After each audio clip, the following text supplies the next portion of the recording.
আমরা প্রথমে একটা দোয়া করে নিতে চাই। আমাদের ওসমান হাদি ভাই শহীদ হয়ে গেছেন, আমরা দোয়া করছি আল্লাহ ওনাকে জান্নাতুল ফেরদাউসের উঁচু মাকাম নসিব করুক। পড়েন সবাই আমিন। আমাদের দেশ নেত্রী বেগম খালেদা জিয়া অনেক দিন যাবত অসুস্থ আছে, আল্লাহ ওনাকেও যেন পরিপূর্ণ শেফায়ে আজেলা কামেলা দান করে। পড়েন সবাই আমিন। এটা বগুড়ার মাটি, এটা শহীদ প্রেসিডেন্ট জিয়াউর রহমানের মাটি।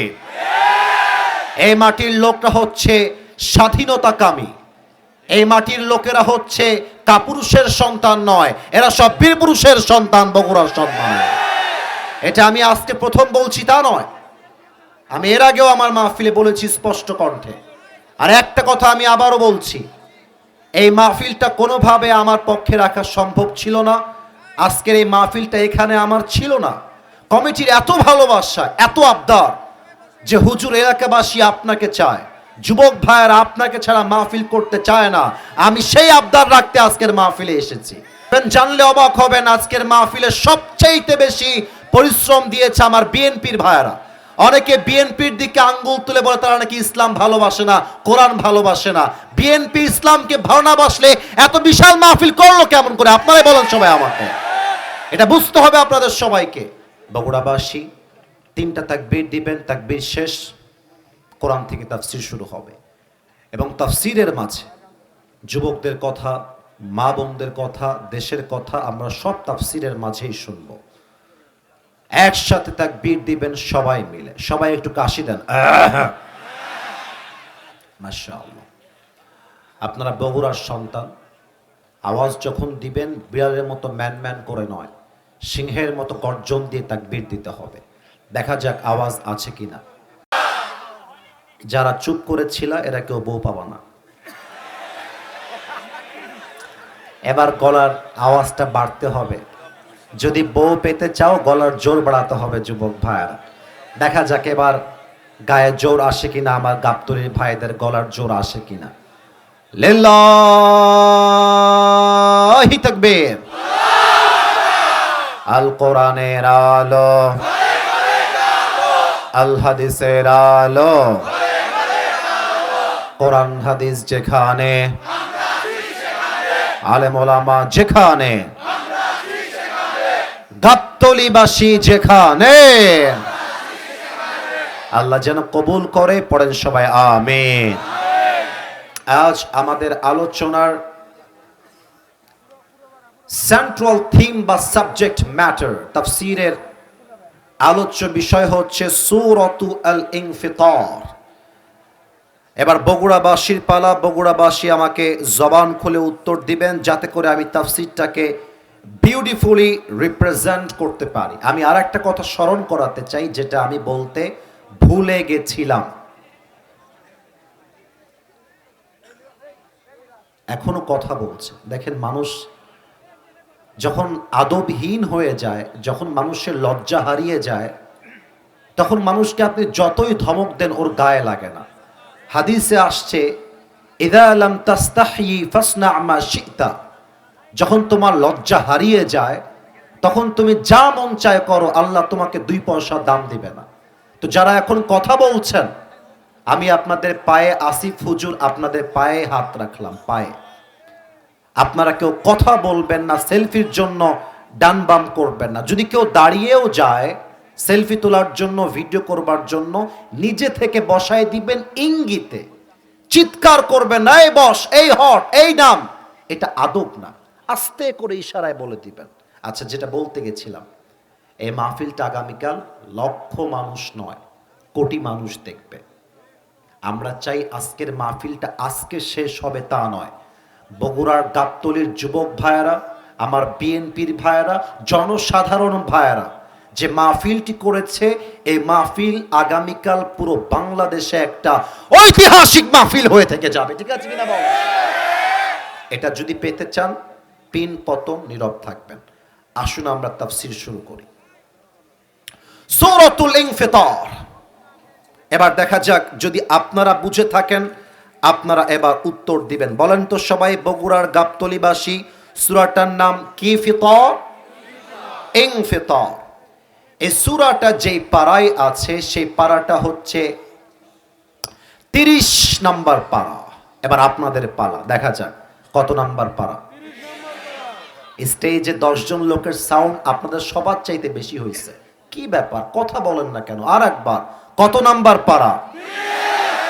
30 নাম্বার পারা। সূরাটা এমন একটি সূরা যে সূরার আয়াত সংখ্যা হচ্ছে মোট 19টা। জোরে বলেন কয়টা? এই সূরাটা, প্রত্যেকটা সূরার যে কোনো একটি চ্যাপ্টার থাকে, হয় মাদানী চ্যাপ্টার অথবা মাক্কি চ্যাপ্টার। এই সূরাটা যেই চ্যাপ্টারে নাজিল হয়েছে, যে পর্বে নাজিল হয়েছে, এটা হচ্ছে মাক্কি পর্ব। এবার আপনাদের পালা। সূরা ইনফিতার, এটা কি মাদানী সূরা না মাক্কি সূরা?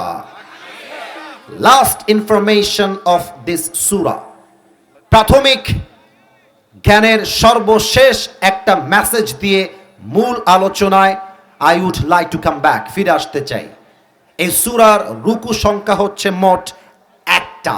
বলেন সবাই আওয়াজ দিয়ে, আঙ্গুল দেখে বলেন সবাই, কয়টা? আসুন আমরা সূরার তাফসীরে এন্ট্রি নেই।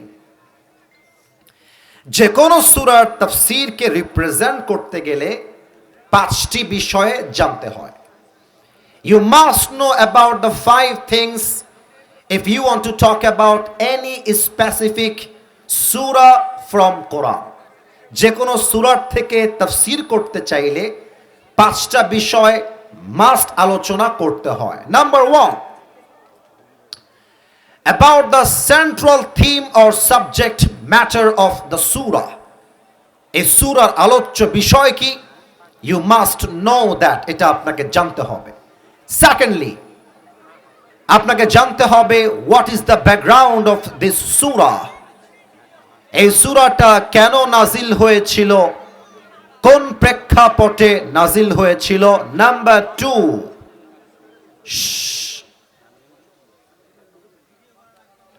নাম্বার 3,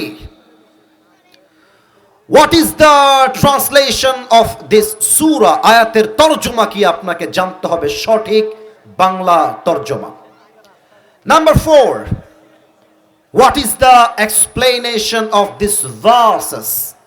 প্রত্যেকটা আয়াতের ব্যাখ্যা কি, তাফসীর কি, ওলামা একরাম কি লিখেছেন, মুফাসসিরিন একরাম কি লিখেছেন, এটা আপনাকে জানতে হবে। And the last one, the 5th one, সর্বশেষ, আপনাকে জানতে হবে what is the lesson that you have got from this surah. এই সূরার আপনি শিক্ষা কি পেয়েছেন, এটা আপনাকে জানতে হবে। এই 5টা বিষয় জানতে পারলে একটা সূরার তাফসীর সম্পন্ন হবে। আসুন আমরা প্রথমে জেনে নেই এই সূরার মূল আলোচ্য বিষয় কি।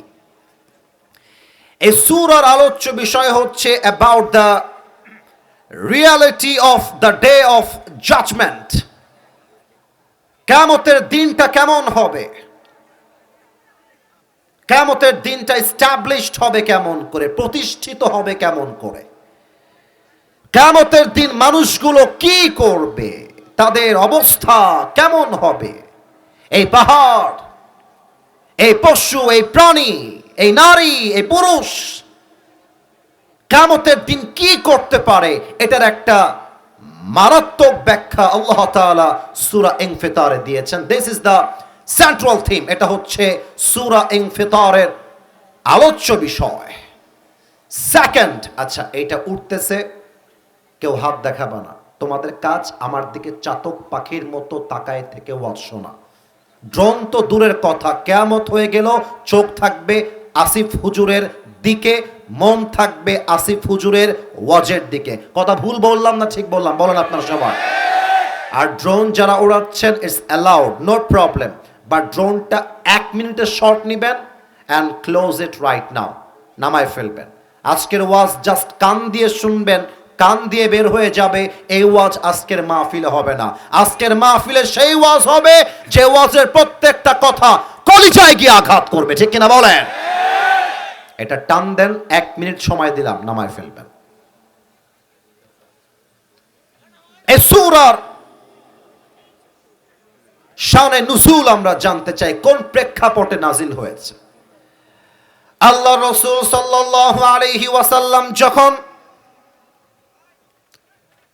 ইসলামের দাওয়াত দেওয়া শুরু করলেন, কালেমার দাওয়াত দেওয়া শুরু করলেন, অনেক কাফের বেঈমান নবীজির দাওয়াতের পরে কালেমা পড়ে মুসলমান হয়ে গেল।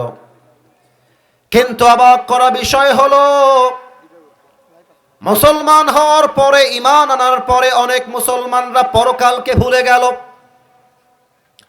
অনেক কাফেররা দুনিয়ার প্রতি এমন ভাবে আসক্ত হয়ে গেল, কাফেররা বলতে লাগলো দুনিয়াই হচ্ছে আসল জীবন, আখেরাত বলতে পৃথিবীর দুনিয়ার পরে আর কিছু নাই, ডু ফুর্তি, নো টেনশন, যা মন চায় করো, কবর বলতে কিছু নেই, আখেরাত বলতে কিছু নেই। আপনারা তো নাউজুবিল্লাহ বলতে পারলেন না সবাই, আর একটু জোরে বলেন সবাই মিলে নাউজুবিল্লাহ। আচ্ছা, এবার আপনাদের কাছে আমার ইমানি প্রশ্ন, it's related with your faith, এটা আপনার ইমানের কথা। উত্তর আগে আসতে দিয়েছেন, নট এ বিগ ডিল, হতেই পারে উত্তর আসতে দিতেই পারে, not a big deal. Since it's a question of faith, যেহেতু এটা ইমানের প্রশ্ন, অতএব একটা মুরব্বী কিংবা একটা যুবক কিংবা মা কিংবা বোন, কারো জবান যেন এই প্রশ্নের উত্তরে অফ না থাকে। You have to open your mouth, কথা বলতে হবে। বলেন তো, এই জীবনের পরে আর একটা জীবন যে আছে, 3.5 হাত মাটির কবরে যে আমাকে যেতে হবে, ঢুকতে হবে, আল্লাহর সামনে যে বিচারের কাঠ করে আমাকে দাঁড়িয়ে হিসাব দিতে হবে, এর উপরে আমাদের সকলের বিশ্বাস তথা ঈমান আছে না নাই? আগেই বলেছি ঈমানের প্রশ্ন, বলেন সবাই আছে না নাই? এবার একটা উত্তর দেন, বলেন তো, যে জীবনে এখন আমরা আছি এটা হচ্ছে ইহকাল, the life of this world, দুনিয়ার জীবন। এরপরে যে লাইফে আমরা এন্ট্রি নিব, that is called life of hereafter, পরকালের জীবন। বগুড়ার সোলপোলের গলার জোর কেমন, মেধা কেমন, এই প্রশ্নের উত্তরেই প্রমাণ হয়ে যাবে। বলেন তো, দুনিয়ার জীবন কি বেশি লম্বা হবে না আখেরাতের জীবন বেশি লম্বা হবে? 30 নম্বর পারা, 4 নম্বর পৃষ্ঠা, সূরাতুন নাজিআতের সর্বশেষ আয়াত, কান্নাহুম ইয়াওমা ইয়ারাউনাহা লাম ইয়ালবাথু ইল্লা আশিয়াতান আও দুহাহা। কি অবাক করা কথা আল্লাহ বলছে, যে মুরব্বীর বয়স 80 বছর, যে মুরব্বীর বয়স 100 বছর, ওই মুরব্বী যেদিন মারা যাবে, পরকালের জীবনটা যেদিন থেকে শুরু হবে, কিয়ামতের দিন যখন সে দেখে ফেলবে, সে বলবে আল্লাহ, দুনিয়ার 80 বছরের জীবনটা আজকে আমার কাছে জাস্ট একটা সকাল কিংবা সন্ধ্যার মতো মনে হচ্ছে। আমার কাছে মনে হচ্ছে আমি 100 বছর বেঁচে ছিলাম না, আমি জাস্ট একটা সকাল বেঁচেছিলাম, আমি কেবলমাত্র একটা সন্ধ্যা বেঁচেছিলাম দুনিয়ার জীবনে। এতটা লম্বা হবে কিয়ামতের দিবস, এতটা লম্বা হবে পরকালের জীবন। এই জন্য আমি আমার একটা মাহফিল বগুড়াতে ছিল, বগুড়া দুপচাচিয়া হয়ে আমি মাহফিলে আসছিলাম। পরকাল যে কত কাছে, মৃত্যু যে কত কাছে আমি নিজের চোখে দেখে এসেছি। সেদিন এটা বলছিলাম, আমি যদি বগুড়ার মাহফিলে এসে থাকি, বগুড়ার মানুষ আমাকে যে পরিমাণ ভালোবেসেছে এটা আমি ভুলতে পারবো না, এত ভালোবাসা। সেই দিন আসার সময় মাহফিল করে গেলাম, যাওয়ার সময় রাস্তার উপরে একটা স্পিড ব্রেকার ছিল, অনেক উঁচা, ইট ওয়াজ ভেরি হাই। ওটা আমি খেয়াল করি নাই, স্পিড ব্রেকারটা খেয়াল করি নাই আমরা। তো গাড়ি চলতেছে 110 কিংবা 120 হবে বা 80 হবে। স্পিড ব্রেকারের কাছে এসেই গাড়িটা ব্রেক মেরেছে, এত জোরে আঘাত খাইছে গাড়িটা যে গাড়িটা উপরে উঠে গেছে। উপরে উঠে গিয়ে যখন উঠে গেছে, আমি পড়ে ফেলেছি লা ইলাহা ইল্লাল্লাহ মুহাম্মাদুর রাসূলুল্লাহ। এর মানে কি? মানে হলো এই যে চাকচিক্যময় জামা, এই যে টুপি, এই যে জুব্বা, জাস্ট আসিফ হুজুরের রুহুটা বের হয়ে যাবে। বগুড়ার গাবতলীর সমস্ত যুবকরা দৌড় দিয়ে এসে মৃত্যুর সাথে সাথে আমার জামাগুলো খুলে সাদা কাফনের কাপড়ে প্যাকেট করে 3.5 হাত মাটির ঘরে শোয়াই দিবে। এটাই হচ্ছে দুনিয়ার জীবনের আসল বাস্তবতা, ঠিক কিনা বলে? রূপেরই গৌরবে সাজিয়াছ সাজ, সোনা দানা কত কি আর রাজকী পোশাক, যেদিন প্রাণ চলে যাবে সবই পড়ে রবে, প্রাণ চলে যাবে সবই পড়ে রবে, গায়ে দেবে মার কিনো থন রে মোনা আমার, কেন বাঁধো দালান ঘর। বগুড়ার গাবতলীবাসী, একটা লাইন যদি আপনি সত্যিকার অর্থে মৃত্যুকে বিশ্বাস করেন, পরকালকে ভয় পান, জাস্ট একটা লাইন যদি জেনে থাকেন আমার সাথে বলবেন, একদিন মাটির ভেতরে কেন বাঁধো দালান ঘর। ঠিক কিনা বলেন সবাই আপনারা?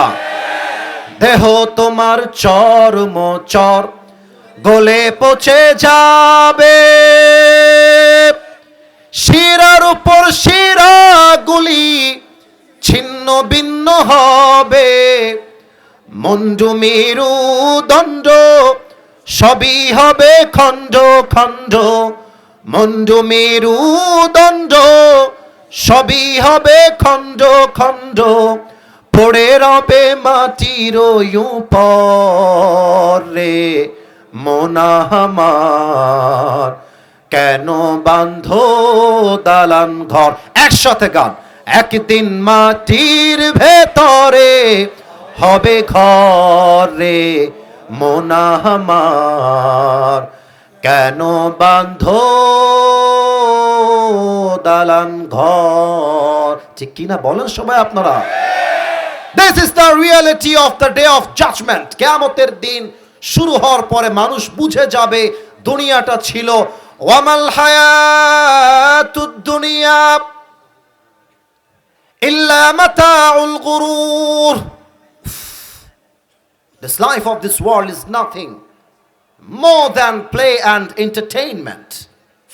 এই দুনিয়ার জীবনটা একটা চাকচিক্যতা ছাড়া, ধোঁকা ছাড়া আর কিছুই হতে পারে না। আমার একটা তাবলীগের অভিজ্ঞতা আছে আমার জীবনে। আমি 3 দিনের জন্য তাবলীগে বের হয়েছিলাম মাদ্রাসা থেকে। যুবকরা তাবলীগ মানে অবশ্যই বুঝবা, বিভিন্ন মসজিদে গিয়ে মানুষকে দিনের দাওয়াত দেয়। আমি রাজশাহীর ভদ্রায় গিয়েছিলাম, posh area, just like Gulshan in Dhaka, just like Bashundhara in Dhaka. ঢাকার বসুন্ধরা গুলশান যেমন ভিআইপি, রাজশাহীর ভদ্রা তেমন ভিআইপি এরিয়া। একজন যুবককে আমি দাওয়াত দিলাম নামাজের জন্য। আমাদের আমির যিনি ছিলেন তাবলীগের, তিনিও দাওয়াত দিলেন। ওই যুবকটা সেই দিন যা বলেছিল এটা আমার কলিজায় আজকে এখন পর্যন্ত দাগ কেটে আছে, এখনো দাগ কেটে আছে। ওই যুবকটা আমাদেরকে ইঙ্গিত দিয়ে বলতেছে, আপনারা আমার কাছে দাওয়াত দিয়েন না, ওইদিকে যান, ওইদিকে দাওয়াত দেন। তো আমির সাহেব বললেন, ওয়াই, তোমাকে দাওয়াত দেওয়া যাবে না কেন? What is the problem? সমস্যা কোথায়? যুবকটা বলবো, আরে ভাই, আমার বয়স তো মাত্র 25 বছর, আমার বিয়ে হয় নাই, আমি বিয়ে করব, বউ হবে, বাচ্চা হবে, তাদের বাচ্চা হবে, আমি নানা হব, দাদা হব, যখন আমার দাড়ি পেকে যাবে তারপরে ওমরা করে হজ করে এসে ভালো হয়ে যাব, নামাজি হয়ে যাব, আপনারা এখান থেকে বের হয়ে যান। কেউ হাসবেন না? নো নো নো, আমি হাসির খোরাক দেই নাই, চিন্তার খোরাক দিয়েছি। এখানে অনেক যুবক বসে আছে, যে যুবকটা আজকে শুক্রবারের দিন ফজর থেকে নিয়ে এশা পর্যন্ত 1 ওয়াক্ত নামাজও পড়ে নাই। এখানে অনেক যুবক এমন বসে আছে, যে যুবক আজকের মাহফিল শুনে যাবে রাত 1টার সময়, বাসায় গিয়ে ঘুমিয়ে যাবে, ফজরের নামাজটা সে যুবক পড়তে চাইবে না। বলেন সবাই, আপনারা বলেন। এখানে অনেক যুবক আছে, যেই যুবক হতে পারে আজকে শুক্রবার অথবা গত শুক্রবার মমইন পার্কে তার গার্লফ্রেন্ডকে নিয়ে ঘুরে আসছে। এই মাহফিলে এমন যুবক বসে আছে। মমইন পার্কে যখন যাবেন, হ্যাঁ আমি জানি এই কথা বললে অনেকের গায়ে জ্বালা পড়া শুরু হয়ে যাবে, but I am talking about the reality, I am talking about the হাকিকত। এটাই বাস্তবতা। অনেক মেয়েকে দেখলাম, আমাকে দেখার জন্য প্রিয় বোনেরা রাস্তায় দাঁড়িয়েছিলেন, আমাকে দেখার জন্য আপনারা অনেকে চিৎকার পর্যন্ত করেছেন। I salute you, I respect you, আমি আপনাকে সম্মান জানাই। তবে প্রত্যেকটা মেয়েকে আজকের মাহফিল থেকে বলে যেতে চাই, কবে আবার দেখা হবে এটা আমি জানি না, বাট মাথায় রাখবেন, দাড়ি টুপি রাখলে যেমন হুজুর হওয়া যায় না, বোরকা আর হাত মোজা পড়লেই তেমন দিনদার মেয়ে হওয়া যায় না। বগুড়ার মমইন পার্কে যতগুলো মেয়ে শুক্রবারে বিকালবেলা প্রেম করে বেড়ায়, তার 80% মেয়ে বোরকাওয়ালি মেয়েরাই প্রেম করে বেড়ায়। বগুড়ার গাবতলীর ভাইরা দেখলেই মনে হবে यार ये तो अभी जन्नत से भाग के दुनिया में आई है, माशाअल्लाह। इतनी अच्छी लड़की कोई भी हो सकता है यार। এত ভালো মেয়ে, হাতে মোজা, পায়ে মোজা, মুখ ঢাকা, চোখ ঢাকা, অথচ এই বোরকাওয়ালি মেয়ে একাই বোরকা পরে মেসেঞ্জারে 4টা বয়ফ্রেন্ডকে নাকের ডগায় দড়ি লাগায় ঘোরায় বেড়ায় যুবক ভাই। এদেরকে দেখলে আমার বলতে মনে চায়, উপরে ফিটফাট, ভেতরে পুরোটাই সদরঘাট। তাদের জন্য আজকে সূরা ইনফিতার এমন কিছু মেসেজ দিবে, it will change their lives.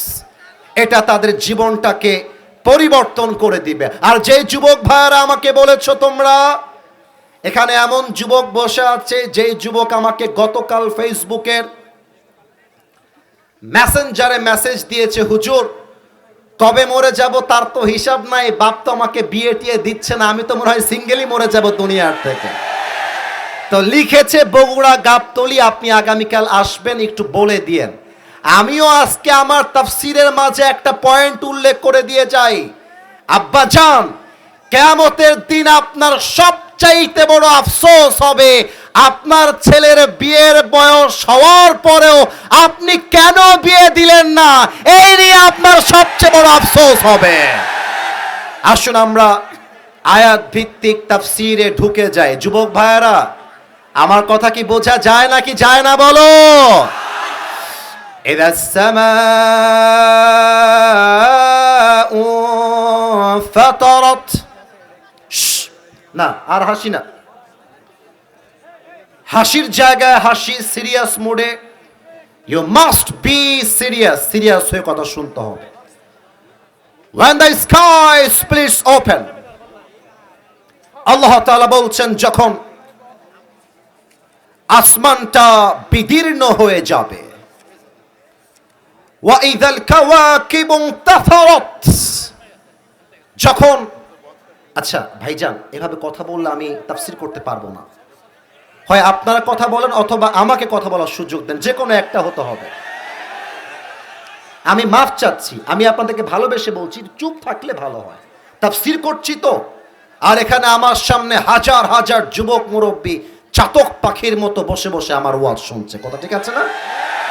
না, ওনারা কথা যা বলছেন ইম্পর্টেন্ট ছিল, কিন্তু কথাগুলো ইশারায় ইঙ্গিতে বলতে হবে। ভাইয়েরা আমার, একটা কথা না বলে পারছি না, আমার মাহফিল এখান থেকে আরো 1 ঘন্টা দূরে।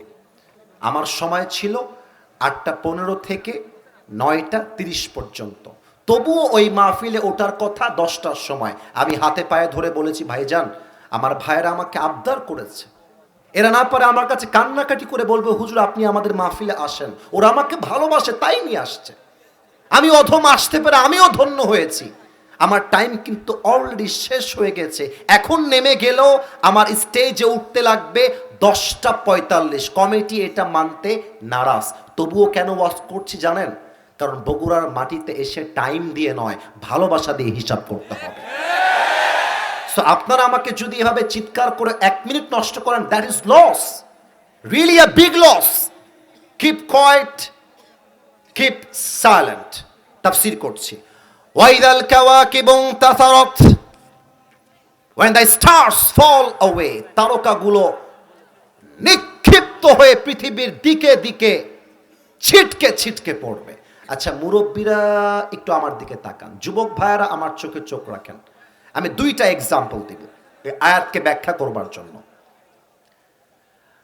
নামাজের পরে আমরা যে মসজিদে তাসবিহ গনি, সুবহানাল্লাহ, আলহামদুলিল্লাহ, লা ইলাহা ইল্লাল্লাহ, আল্লাহু আকবার, এই তাসবিহ এর ভেতরে ছোট্ট ছোট্ট দানা আছে না?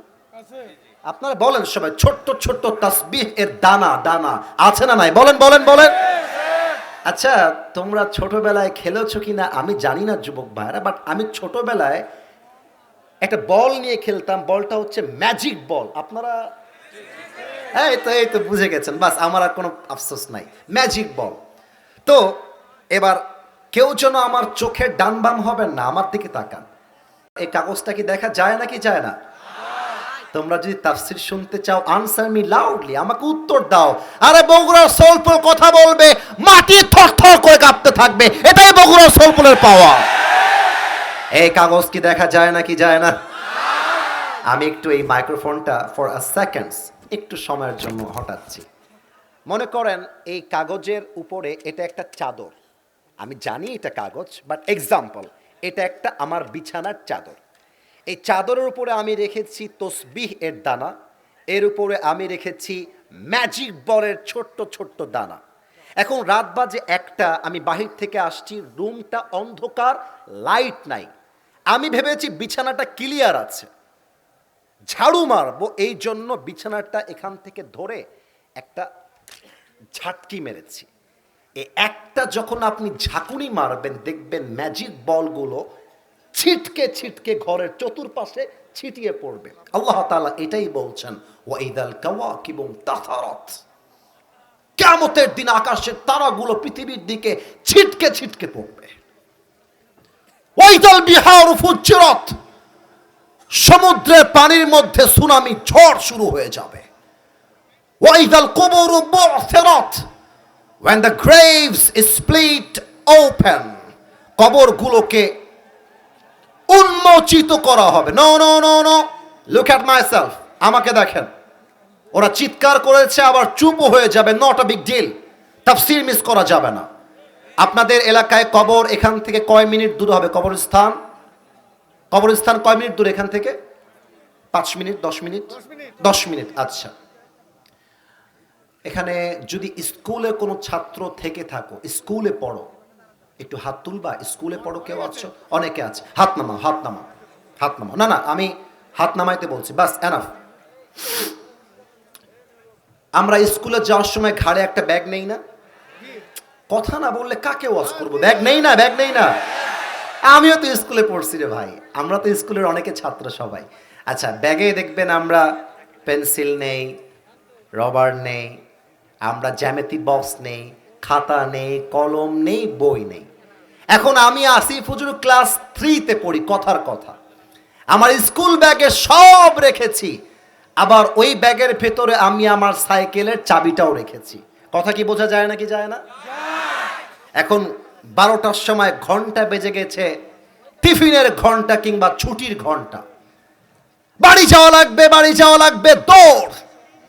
স্কুলের গেট থেকে বের হয়ে গেছি, সাইকেল নিয়ে বাড়ি যাব। এখন চাবি কই, চাবি কই, কিরে কিরে কিরে, চাবি তো আর পাইতেছি না। চাবি তো রাখছি ব্যাগে। এখন ব্যাগটাতে যে চাবি রেখেছি আমি কি করব? চাবি যদি না পাই, আমি কলম, খাতা, বই সবগুলোকে তন্ন তন্ন করে উল্টায় ফেলবো, জাস্ট চাবিটা পাওয়ার জন্য। এই যে তন্ন তন্ন করে খোঁজা, আল্লাহ তাআলা বলছেন ওয়াইযাল কুবুরু বু'থিরাত, যেখানে যাকে যেমন ভাবে দাফন করা হয়েছে তাকে সেখান থেকে তেমন করে তন্ন তন্ন করে খুঁজে কিয়ামতের দিন আল্লাহর সামনে দাঁড় করিয়ে দেওয়া হবে। আল্লাহু আকবার। কিয়ামত বেসিক্যালি স্টার্ট হবে 3টা ফুয়ের মাধ্যমে। আমি একদম হাদিসটাকে প্র্যাকটিক্যালি বোঝাই। Give me a few moments, একটু সময় দেন। এটা কিন্তু আবার বিড়ি না, এটা বিড়ি না, এটা হচ্ছে একটা বাঁশি। আপনারা একটু জোরে বলবেন, এটার নাম কি? সিংগা, বাঁশি। এই যে আমরা এখন ওয়াজ করছি, রাত বাজে 9:32। এই মুহূর্তে ইসরাফিল আলাইহিস সালাম সিংগাটা নিয়ে exactly, look at my face, আমাকে দেখেন, এক্স্যাক্টলি সিংগাটা নিয়ে এমন ভাবে দাঁড়িয়ে আছে, just waiting for the green signal, অপেক্ষায় আছে। আল্লাহ বলবে ফু মার, একটা ফু দিবে, বাস কিয়ামতের লীলা খেলা শুরু হয়ে যাবে। প্রথম ফু দেওয়ার সাথে সাথে পাহাড়গুলো ধ্বনিত তুলার মতো উঠতে থাকবে, মানুষগুলো বিক্ষিপ্ত পতঙ্গের মতো নিক্ষিপ্ত হবে। আল্লাহ বলবে ইয়া ইসরাফিল, আর একটা ফু মার, আর একটা ফু দিবে। দ্বিতীয় ফু দেওয়ার সাথে সাথে মানুষ, জিন, ফেরেশতা সব শেষ, সব, কেউ বাকি থাকবে না। আল্লাহ ডাক দিয়ে বলবে মালাকাল মউত, ইয়া মালাকাল মউত আখবিরনি মান ইয়াবকা, বল তো পৃথিবীতে আর কে বাকি আছে? মালাকুল মউত বলবে আল্লাহ কেউ বাকি নাই, আমি আছি, জিবরাইল আছে, মিকাইল আছে, ইসরাফিল আছে, and you, and nobody left in this world। আর পৃথিবীতে কেউ বাকি নেই, একমাত্র আমরা চারজন আর আপনি। আল্লাহ বলবে মালাকুল মউত বের হ। জিবরাইল, মিকাইল, ইসরাফিল সবার রূহ কবজ করে আমার কাছে আয়, সবার রূহ কবজ হয়ে যাবে।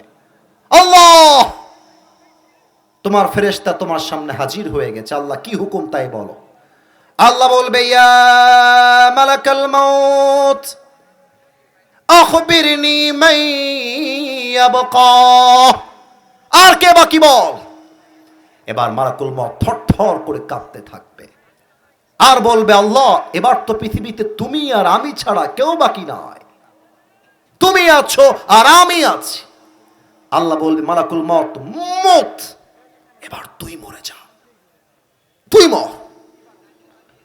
মালাকুল মউত শুনে বলবে আল্লাহ আমি কেন মরবো, আমি না সবাইরে মারলাম, আমি কেন মরবো? আল্লাহ বলবে মুত, ফাইন্নাকা খালকুম মিন খালকিল্লাহি তাআলা আযজা ওয়া জাল্লা, মরে যা, তুইও আমার সৃষ্টির মাঝে একটা সৃষ্টি। কুল্লু নাফসিন যায়িকাতুল মউত, everybody has to take the test of death. প্রতিটা নফসকে, প্রতিটা প্রাণীকে মৃত্যুর স্বাদ গ্রহণ করতেই হবে, তুইও মরে যা। বাস, মালাকুল মউত মরে যাবে, কেউ নয়। আল্লাহ বলবেন লিমানিল মুলকুল ইয়াউম, who belongs the kingdom today, আজকের দিনের রাজত্ব কার? জবাব দেওয়ার মতো কেউ থাকবে না।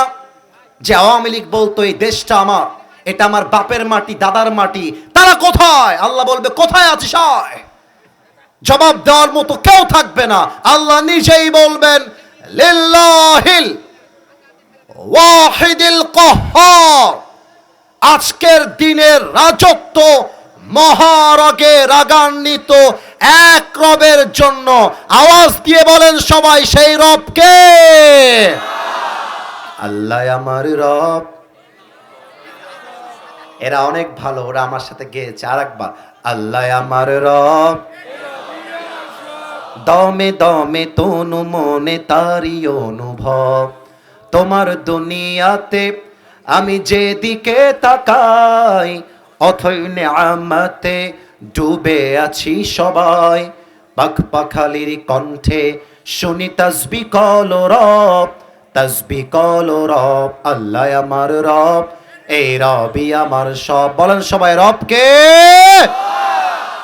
এবার যখন সবাই শেষ, আল্লাহ বলবে ইসরাফিল এবার তুই আবার জীবিত হয়ে যা। ইসরাফিল জীবিত হয়ে দাঁড়িয়ে যাবে। আল্লাহ বলবে ইসরাফিল এবার তোর শেষ ফু তথা 3 নম্বর ফু দিয়ে দে। ইসরাফিল সিংহাটা ধরে আবার 3 নম্বর ফুটা যখন দিবে, যেখানে যে যেমন ভাবে দাফন হয়েছে আজকের ওসমান হাদিকে যখন আগামীকাল বাংলাদেশের ঢাকার মাটিতে দাফন করা হবে, কিয়ামতের কঠিন দিনে আল্লাহ যখন ইসরাফিলকে বলবে 3 নাম্বার ফু দে, ওসমান হাদির কবর যেখানে, শহীদ আবু সাইদের কবর যেখানে, শহীদ মুগ্ধের কবর যেখানে, ফু দেওয়ার সাথে সাথে যার যার কবর থেকে সবাই উঠে আল্লাহর সামনে দাঁড়িয়ে বলবে লাব্বাইক লাব্বাইক, আল্লাহ তোমার বান্দা তোমার সামনে হাজির হয়ে গেছে। তাও তো সুবহানাল্লাহ পড়তে পারলেন না, তো সবাই বলো সুবহানাল্লাহ। এবার আসেন সর্বশেষ আয়াতের তরজমা এবং ব্যাখ্যায় চলে যাই। আমার কাছে সময় আছে আর মাত্র 5 মিনিট। ওরা যাচ্ছে তো, ওদেরকে ধমক দিয়েন না, ওরা মাহফিল কমিটির পক্ষ থেকেই গেছে। এত বড় একটা মাহফিল ভাই, একটা চারটিখানি কথা নয়। কি যে কষ্ট কমিটির উপর থেকে গেছে, এটা বোঝাবার ভাষা আপনার নাই, আমার কাছেও নাই। সারাটা দিন পাগলের মতো খেটেছে, মাথার ঘাম পায়ে ফেলে বুকের তাজা রক্তকে পানি করে তারা মাহফিল করেছে। আপনারা অনেকে জানেন যে বগুড়ার কোনো একটা মাহফিলে আমাকে একজন ভাই বাধা দিয়েছিলেন, এটা আপনারা হয়তো বা হ্যাঁ ফেসবুকে আপনারা দেখেছেন। একটা বিষয়কে আমি ক্লিয়ার করতে চাই। বিষয়টা হচ্ছে এই রকম যে ছোট্ট একটা কথা আমি না বলে পারছি না, যেটা এখানে আমার বিএনপির ভাইরা বসে আছেন। বিএনপির ভাইরা আজকে অনেক টাকাও দিয়েছেন। দেখেন, বাংলাদেশে এখন সবচেয়ে বড় দল হচ্ছে 2টা। আমি রাজনৈতিক আলাপ করছি না, আমি যা বলছি নিরপেক্ষ কথা। এক হচ্ছে বিএনপি বড় দল, এক হচ্ছে জামাত ইসলাম, এটাও বড় দল।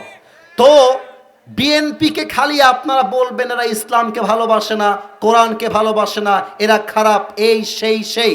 আমি আসিফ হুজুর ক্যামেরার সামনে স্পষ্ট ভাষায় বলছি, আমার পুরো বাংলাদেশে যদি এই পর্যন্ত 200 মাহফিল হয়ে থাকে, তার 100 মাহফিলেরও বেশি মাহফিল করেছে আমার বিএনপির ভাইরা। আমার মাহফিল, আমার ইভেন আমি যত মাহফিলে গেছি বেশিরভাগ মাহফিলে মাদ্রাসা চালায় আমার বিএনপির ভাইরা। আমি নিজে সাক্ষী। না, আমি কোন দলের দালালি করবার জন্য বলছি না, আমার কথাটা বোঝার ট্রাই করবেন। এটা স্পষ্ট প্রমাণ যে বিএনপিরাও মুসলমান, জামাত ইসলামও মুসলমান, আমরাও মুসলমান। অতএব হাতে হাত রাখেন, বুকে বুক মিলান। যদি আমরা ঐক্যবদ্ধ থাকি, আওয়ামী লীগ তো দূরের কথা, আগামীর বাংলাদেশে নব্য কোনো ফেসিবাদ তৈরি হতে পারবে না ইনশাআল্লাহ। আলিমাত নাফসুম মা কদ্দামাত ওয়া আখারাত, this is the last verse. শেষ আয়াত তরজমা করব, 3টা ব্যাখ্যা দিব। Go back to another program. আমি আমার দ্বিতীয় প্রোগ্রামে যেতে হবে। লাস্ট কথা বলছি। আচ্ছা, আমি একটা প্রশ্ন করতে চাই সবাইকে, একটু আমাকে সাপোর্ট দিবেন। সাপোর্টটা এইরকম, আমি শুরু থেকে নিয়ে এই পর্যন্ত যে কথাগুলো বলেছি, উত্তর যেন আসতে না আসে। আমার কথা কি বোঝা যায় নাকি যায় না? ডানে আওয়াজ খুব ভালো, বামে আওয়াজ পাইনি। আর একবার, আমার কথা কি বোঝা যায় নাকি যায় না? আমি একটু পেছনে যাব মাইক থেকে, কথাটা এবার একটু আস্তে শোনা যাবে, এই জন্যই বেসিক্যালি প্রশ্ন করলাম। তো আস্তে যদি শোনা যায়, কিন্তু আপনি যদি আমাকে দেখতে থাকেন, as you are looking at me right now, যেমনটা এখন দেখছেন, কথা বুঝতে সমস্যা হবে না। আচ্ছা, এক্সাম্পলটা একটু বোঝার চেষ্টা করবেন। আল্লাহ তাআলা বলছেন আলিমাত নাফসুম মা কদ্দামাত ওয়া আখারাত। মানুষ যখন কবর থেকে উঠবে, তার প্রথম চিন্তা কি হবে আল্লাহ এই আয়াতে বলছেন। মনে করেন আমি আসিফ হুজুর কবরে শুয়ে আছি 1000 বছর, কথার কথা। আমি কবর থেকে উঠলাম কিয়ামতের 3 নাম্বার ফুৎকার দেওয়ার পরে। আমি চোখটা খুলেছি কিয়ামতের প্রথম দিন। চোখটা খুলে দেখছি আকাশ বিদীর্ণ হয়ে গেছে, পাহাড়গুলো ভেঙে গেছে, মানুষগুলো উলঙ্গ হয়ে আমার সামনে দিয়ে হাঁটতেছে। এবার আমার চোখ দেখবেন সবাই, চোখগুলো আমাদের ছানা বড়া হয়ে যায়, বিশাল বড় বড় চোখ হয়ে যাবে।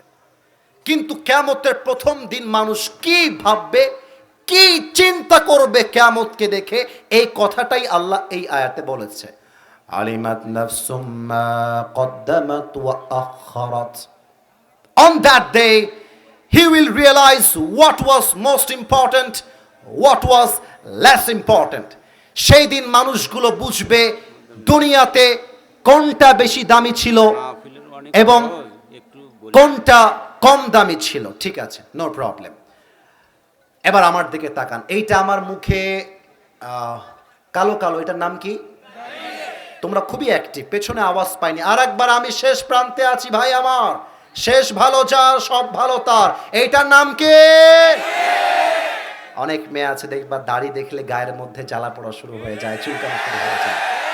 ওই এক মেয়ে বিয়ের জন্য পাত্রের সামনে গিয়ে বসে আছে এভাবে একদম। মেয়েরা তো বিয়ের সময় আসলে এমন একটা অভিনয় করে, দেখলে মনে হবে ধোয়া তুলসী পাতা, কিছুই বোঝে না। আর মেয়ের মা হচ্ছে আর এক চালাক, বলবে আমার মেয়ের মতো ভালো কেউ নেই। বলছে আমার মেয়ে এত ভালো, আমার মেয়েকে স্কুলে আমি নিয়ে যেতাম, কলেজেও আমি নিয়ে যেতাম, প্রাইভেট পড়তে গেলে আমি নিয়ে যেতাম। এমন একটা ভাব, মেয়ে মনে হয় ভাজা মাছটাও উল্টায় খাইতে পারে না। কিন্তু বুঝতে হবে, যেই মেয়ের মা মেয়েকে নিয়ে বেশি প্রশংসা করে, ডাল মে কুছ কালা তো জরুর হ্যায় ওয়াহাঁ পে। তো মেয়েটা বলছে ভাইয়া একটা কথা বলা যাবে? পাত্রকে বলতেছে। তো পাত্র বলছে ওয়াই নট, প্লিজ বলেন, কি বলবেন? চুপ থাকো। তো মেয়েটা বলছে আচ্ছা ভাই, আপনাকে আসলে একটা কথা বলতাম, ইফ ইউ ডোন্ট মাইন্ড। বলছে নো প্রবলেম, বলেন কি বলবেন। তো বলছে আপনার মুখে যে চাপদাড়িটা আছে, একটু ক্লিন শেভ করে নেওয়া যায় না দাড়িগুলো? তো যুবকটা বলছে কেন ক্লিন শেভ করবো, what's the problem with it, কি সমস্যাটা কোথায়? বলছে দাড়িটা রেখে কেমন যেন আপনাকে চাচা চাচা লাগছে, বয়স্ক লাগছে। তো যুবক আবার খুব চালাক, যুবক বলছে ও আচ্ছা আপু তাই, মানে দাড়ি কাটলে আমাকে ভালো লাগবে তাই তো? বলছে yes yes, you will look very younger after cutting your beard, দাড়িটা কেটে ফেলেন। তো যুবকটা বলছে প্রিয় বোন আমার মনে হয় কি জানেন, আমার কাছে আপনার মতো মেয়ের চাইতে আমার দাড়ি অনেক বেশি দামি। আর যেহেতু আপনার মতো মেয়ের জন্য আমি দাড়িওয়ালা সিংহ পুরুষ পারফেক্ট নই, তো আপনার মতো মেয়ের জন্য বিটিএস এর হিজড়া ছাড়া সেকেন্ড কোন অপশন আমার কাছে নাই যুবক ভাই। আরে যে মেয়ে আমাকে দাড়ির জন্য বিয়ে করতে চায় না, সে তো আমার বাড়ির বউ হওয়ার যোগ্যতাই রাখে না। আর যে মেয়ে আমাকে দাড়ির জন্য বিয়ে করতে চায়, সেই তো আমার বাড়ির বউ হওয়ার যোগ্যতা রাখে। এক নাম্বার, কিয়ামতের দিন আপনি বুঝবেন দাড়িটা কত দামি ছিল। 2 নাম্বার এক্সাম্পল, যুবক তোমরা একটু কান খাড়া করো। আচ্ছা একটু আমার দিকে তাকাও, এটা হচ্ছে স্মার্টফোন, এটার নাম কি ফোন? সামনে আওয়াজ ভালো, পেছনে আওয়াজ নাই। আমার লাস্ট কথা বলছি, রেসপন্স করেন। এটা স্মার্টফোন, এটা কি ফোন? অনেক যুবকের মোবাইল ফোনটা চেক করলে এখন দেখা যাবে তার মোবাইল ফোনে অনেক উলঙ্গ নারীর ভিডিও ছবি রাখা আছে। অনেক যুবকের মোবাইল ফোনটা চেক করলে পাওয়া যাবে যুবকটা আজকে বগুড়ার গাবতলীর মাহফিলে এসে মেসেঞ্জারে তার গার্লফ্রেন্ডকে মেসেজের রিপ্লাই পর্যন্ত করেছে। কিয়ামতের দিন যুবকটা হায় হুতাশ করে বলবে আহা, আমি যদি হারামে না থেকে হালাল ভাবে বিয়ে করতে পারতাম, তবে কিয়ামতের দিন আজকে আমাকে এই আফসোসের কাতারে দাঁড়াতে হতো না। ইভেন অনেক বাবা যারা দাড়ি রাখে, টুপি পরে, আর ছেলের বয়স 25 পার হয়ে যায়, বিয়ে দিতে চায় না, বলে নিজের পায়ে দাঁড়িয়ে বিয়ে কর। আব্বাজান, আমি আপনার পায়ে হাত রেখে বলে গেলাম, আপনার ছেলের বিয়ের বয়স হওয়ার পরেও যদি আপনি বিয়ে না দেন, আপনার ছেলে যদি মামইন পার্কে ঘুরে বেড়ায়, আপনার মেয়ে যদি বগুড়া শহরে গিয়ে প্রেম করে, বিয়ে না দেওয়ার জন্য প্রত্যেকটা গুনাহের দায়ভার কিয়ামতে আপনাকে আপনার কাঁধে বহন করতে হবে। লাস্ট কথা মেয়েদের জন্য, এটা বলেই আমরা শেষের দিকে যাব। মেয়েরা যারা এসেছেন, আমি শেষ কথা বলে দিয়ে যাই, বিয়ের সময় আসলে টাকাওয়ালাকে বেশি গুরুত্ব নয়, সরকারি চাকরিজীবীকে বেশি গুরুত্ব নয়। বিয়ের জন্য আপনার জন্য সবচাইতে উত্তম হচ্ছে নবীর চরিত্রে আদর্শবান যুবক, আর কেউ নয় যুবক ভাইরা। অনেক মেয়ে টাকা পাইলে আর সরকারি চাকরি পাইলে বইরা টাকলার সাথে বিয়ের পিড়িতে বসে যায়। এবার সবাই 2 হাত তোলেন, সবাই, এভরিওয়ান রেজ ইউর 2 হ্যান্ডস। আচ্ছা, সবাই 2 হাত তুলে ফেলেছে। আমি একটা প্রশ্ন করছি, আগামীতে এই মাহফিলটা হোক আমরা সবাই চাই কি চাই না? এত আস্তে বললে আমি আসিফ হুজুর ছাড়তে পারবো না। বলেন সবাই চাই কি চাই না? রুমাল একবার গেছে, দ্যাটস ওকে ফাইন, হাত নামান। কিন্তু আমি যাওয়ার পরে আবারও কিন্তু হুজুররা আসবেন, আমার চাইতে বড় বড় আলেমরা আসবেন। তারা যখন আসবে এই 10, 20, 100 টাকা নয়, আমরা সবাই 10,000, 20,000, 50,000 টাকা এই মসজিদের জন্য দান করব। রাজি আছেন তো সবাই ইনশাআল্লাহ? আমি অধম একটা ওয়াদা করাতে চাই, সবাইকে 2 হাত তুলতে হবে সবাইকে, প্লিজ প্লিজ প্লিজ প্লিজ 2 হাত তোলেন সবাই, একটু কাশি দেন, আল্লাহকে ডাক দেন, বলেন সবাই আল্লাহ। আওয়াজটা বগুড়ার গাবতলির হয়নি, আরেকবার আল্লাহকে ডাক দেন, বলেন আল্লাহ।